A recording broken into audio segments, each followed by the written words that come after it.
Hey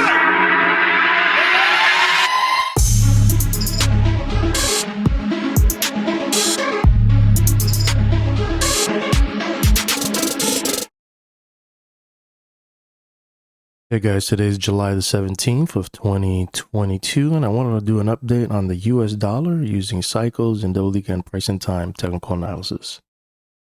There are a few things here I wanted to go over.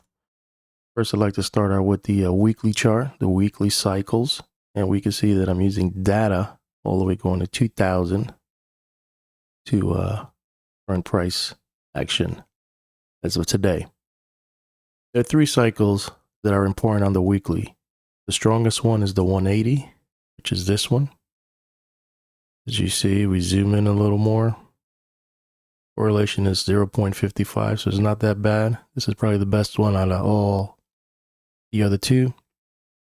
And you can see that we're going to be hitting a peak somewhere around the last week of October of this year. The next one is 398. This one doesn't have, good correlation, but it's up there in regards to the spectrum analyzer. And you can see that we hit a peak on January the 29th of 2024. Also, last one is the 231, and this one hits a peak somewhere around December 11th. December 11th of 2023. So what we could get from this data is that all the cycles are up, except, they're all up. The one that we're closely going to be hitting a peak would be the 180. So this one is the important one. So the dollar is strong. The cycles on the weekly are up till October. The commitments of trader report trend stating that it's very bullish. So that's in favor for the strong dollar entering into October. Here we have a daily chart, and I'm using data going back to 2016 of July, current prices. And there are also three that are important. I'm kind of leaning that there's one that is the strongest, but we'll start out with the bigger one. And this is on the daily chart, mind you. This is a 385, and we hit a peak already on March the 25th of this year. We're going to hit a trough of November 4th this year. But you can see that price action continues to push higher. This is the bigger cycle on the daily chart.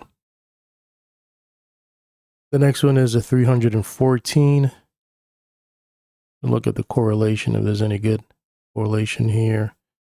Not really, no good correlation. In regards to the 314, this one will be hitting a peak August 24th, around there, of that week of 22nd, 24th. And then the last one, just getting strength and is strong. We just hit a peak on June the 23rd. Now the cycles are going down. None of them have strong correlation. Correlation at all. The only ones here I notice is the 178 has a good strength with the 385, and that's a composite right there of them two. So the 178 is already turning down. The 385 has been turning down on the daily chart, but the 314 remains to turn down at a peak. So if DX is following the daily cycle, it could be in sync with the 314. We just got to wait to see what happens in August in regards to this cycle. Okay, here we have a seasonality chart on the dollar. You see from year to date, so far we're doing 12.01%, which is not that bad. Let's add in the 5-year and see what we have. 5-year average. You can see somewhere around July the 12th, it starts getting a little toppy here, and then it pulls back in pretty much towards the end of July. And then it kind of goes up and down. Then somewhere around September, it kind of goes sideways to higher. So if the 5-year average seasonality play is going to play out, maybe we get a pullback into the end of July. That'd be great for swing traders. You know, nothing long position, just kind of seeing if that plays out. Using the 10-year average, you can see that it kind of stalls a little bit from July 5th, 6th, all the way to the 18th. Then it pulls back towards the end of July. It probably even goes even lower till September the 16th, around there. And then it resumes the trend higher. It'll be interesting to see if that plays out. And the last one is the 15-year. You can see the 15-year gets toppy somewhere around July 11th. Pretty much pulls back in towards the end of July. Finds a bottom somewhere around August 1st, first week of August. Kind of goes sideways. And then somewhere around September 16, starts trending higher. So what we could get out of this in regards to maybe a possible trade, anywhere from, I guess, July 18th, which would be Monday. We get a reversal signal. Maybe this could play out all the way to the end of the month. But like I said, that remains to be seen. It's very risky to go against the trend. Trend is up. Everything is bullish, so you have to be very risky if you're going to play that game. But if you're going to go for it, this is probably the opportunity to do it starting this week for this nice little trade. If it plays out, going to the downside. This is another seasonality chart that I like to use to kind of get a gauge of what happens, just to give me confirmation. And then I use different time frames, pretty much the 5-year. I start with that. You can see that July is just a little strong, not as strong. It says that August is even much stronger, and September is the strongest. October is flat, and November is a little strong. I'm using UUP. It's like an index, because I don't have access to the futures or the daily, the dollar index. So I'm using this kind of give me a gauge. Now we're going to 10-year. You can see that July is kind of flat. August is a little stronger, and September is the strongest. Pulls back a little bit around October, and November is still strong. So those are the two strongest. Just kind of what, the opposite of what the other seasonality cycle I showed. But, this is a different instrument, so there might be some anomalies going on here. July is actually weaker, and then August is a little stronger, over 60%. September is less stronger, and this is a little weaker on October. November is like the strongest. But take it as you may. Maybe this is not a great chart, but this is the closest I could get to in regards to the dollar. To compare it with another seasonality chart. This is a chart of the dollar, and I wanted to show you some things I'm noticing on this chart. Taking data from 1985, that high of like 129, 130, putting a trend line, going across. As you can see, we're getting very close. Also, supply zone will be this whole area right here, anywhere from 121 all the way to 111. It's all going to be supply zone. As you can see, this is a monthly chart. You see that we're in a channel, and it's making higher highs and higher lows. So that's why it's very risky to short this thing. You can see we're about to hit that trend line. And there's a target I have of 113. It's the 0.786 Fibonacci number. Mind you, I'm using a log chart. This is a log Fibonacci setting. Let's look at the weekly. You can see that we're getting very close. buy signal. Everything looks good. No reversal candle yet. It looks like they do it here on the weekly, and then they just get all the shorts. This is about timing, and of all the stuff I showed you with the cycles, the seasonality. Seasonality says that we might probably start pulling back in to the end of July. There's a weekly chart, so it's probably be somewhere around here, and then go sideways to higher. While some of the cycles I've been showing you get very toppy. One of them, the 180, gets toppy this year. So all these things you have to keep in mind and kind of see the big picture and see what could possibly play out with probability. So the weekly looks good. And let's look at the daily. You can see that nothing negative there. I have a target of 113. And I think once we hit there, that's a vibration point. One of GAN techniques I use. And if we chuck along and go higher than that, then chances are it might even go higher. But that's not that far. So we'll see how we, if we get there. Okay, here is the US dollar. This is the last chart. This is a US dollar index.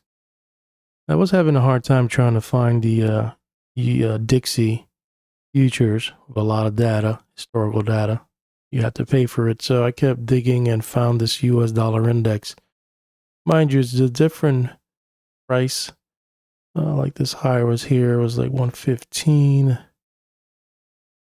I believe the Dixie was like 130. So the pricing might be different, but kind of like the overall timing and turning points are pretty much identical. So I'm using this as a gauge and finding support and resistance and pressure points and turning points on this chart to look at the dollar and see what it does. So first thing I wanted to show you is looking at the RSI. If you look down here really close, let's see if we can open this up a little more. See this RSI kicked here. There was a nice little peak there. Then it pulled back. Then it made a higher high. Look how low the RSI went compared to that. They call that divergence in technical analysis. And then it pulled back. And then it even went higher. And the RSI is a little even more weaker. It's making lower highs while price action is making higher highs, indicating that there could be a probability that the move is getting very exhausted and that soon there will be a returning point. We know seasonality wise, it pulls into the end of July, sometimes into September. I'll show you some cycles where it could be a turning point coming soon. But that all remains to be seen. You have to wait for price action to confirm it. So that's one thing I wanted to show you there. The other thing, if we wind this up, you also use GAN fans, and you can see that it broke through resistance. This is actually from a 45, as close as I could get it to a 45. You can see that there's big resistance up here. So I'm using it as that just to see where potentially there could be some resistance from extreme highs and extreme lows. This is a 45. So you can see that right here, using the 45 fan degree, it stalled there. And if we continue pushing higher, it could stall there also. So those are the points of resistance into the future. You see that it found support here, found a good support there. Also, in regards to Fibonacci retracement, you can see that the 50% will be that $83 and change. And it looks like it may want to go and test that, which I always call the center of gravity. I may always want to return and test that level. So that's a probable target in this chart. And also that we just hit our, I think it was June the 16th, we hit the 1.1618 Fibonacci in regards to timing. Got a nice little pop, but we'll see if that was a head fake.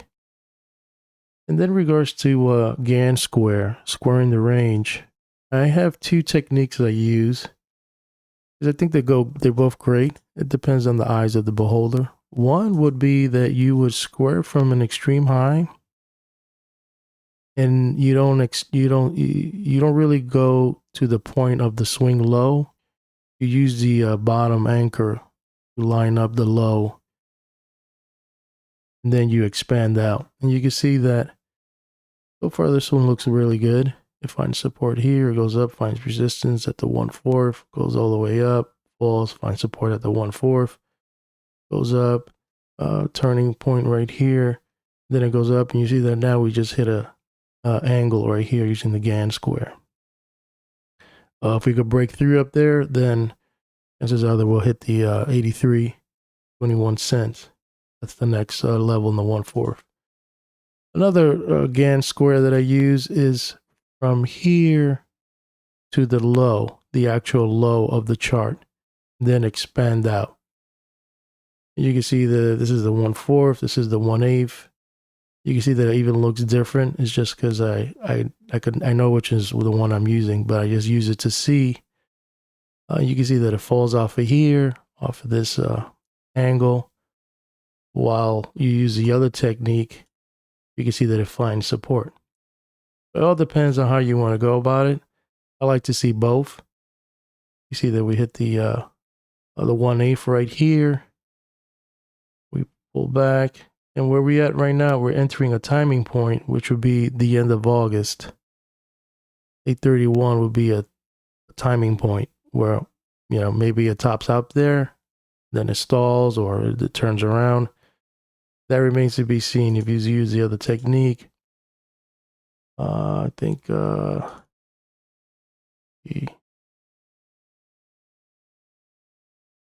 1/4, let's put the 1/8 and see if there's anything comes up. The 1/8 will take you all the way to March the 18th of 2024. So really far out there. But nonetheless, it's still a great technique to find, you know, in geometry supported resistance. You can see that right now we're just hitting some resistance now. So we'll see how this week goes for a turning point. If everything lines up with the seasonality and everything and all that stuff, maybe it could be a nice little swing trade to the downside. And I'll give you a bonus. I've been researching this chart and just kind of looking at the 10-year and the 20-year. From that high all the way down to this low, that was like 10 years. You see that it just kind of chopped. Then once we hit that 10 years, we got that nice pop. From that high, we hit that 20-year, and then it sold off, pulled back on the low. Also from that high, that important high, that was a 30-year, and things just kind of went sideways higher. And that was a nice little turning point there. These are all Gann numbers that he recommends using. Right now we're at 37 years. It'll be interesting. There's also 49 you want to keep an eye on, but we haven't gone there yet. Using that as a swing, a pivot point. Anyone else I wanted to show you? Oh yes, so from this swing low, 20 years out into the future, you find that swing low here. It always said about looking at 10 years and 20 years. So that's why you always see me adamant about using those numbers, because they're important. And again, you know, he said about 30 years, 29 years, the planetary cycle of Saturn. You can see that this low right here into 29, 30 years, give you this low here. You got a 29/30, and then you picked it up from here from a 20-year. Give you this fluctuation and turning point into the future. And from here, this low to that high, roughly gave you 10 years and change. Is that all exactly? It's just close. But once you get to the 10-year, you can see how things kind of play out in this chart, especially like in the dollar. So I'm using this as a master template just to kind of give me just profiling the chart, just kind of getting ideas and see what moves this chart and apply it to the dollar. Hopefully you like this video, and I'll keep you posted on my thoughts on the dollar. But keep an eye on that 113. That's a strong vibration point. I'm not surprised if it goes there or even goes higher. If it goes higher, then it's going to go even higher. Just keep in mind all these turning points and cycles and everything. And then just see price action, because price action is king. It's going to tell you what it's going to do. I'm going to sign out. Hope you like this video, and I'll keep you posted on my thoughts on US dollar using double EGAN price and time technical analysis.